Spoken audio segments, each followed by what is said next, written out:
இந்த குட்டி பையன் ஒரு கார்ல வந்துகிட்டே இருக்கும்போது ஒரு காட்டு பகுதியில அந்த கார் கவுந்து அவனுடைய பேரண்ட்ஸ் 2 பேருமே இறந்து போயிடுறாங்க. இப்ப நடு காட்டுல இவன் மட்டும் தான் தனியா இருக்கான். இவனை சாப்பிடுறதுக்காக ஏகப்பட்ட ஓநாய்கள் இவனை சுத்தி வளைச்சிடுதுங்க.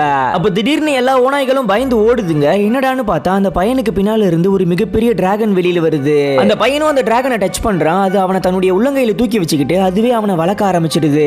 அப்புறம் சில வருஷம் கழிச்சு அந்த பையன் ஒரு முயலை பிடிக்கிறான். அப்ப அவனுக்கு பின்னால ஒரு பெரிய கரடி வந்துடுது.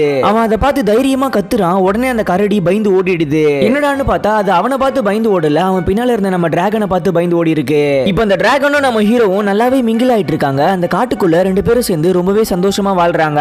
ஒரு அட்வென்ச்சருக்காக நம்ம ஹீரோவும் டெய்லி ஒரு மலை மேல இருந்து குதிக்கிறான். ஆனா அந்த டிராகன் அவனை கீழே விழ விடாம அப்படியே பறந்து போய் தூக்கிட்டு வந்துடுது.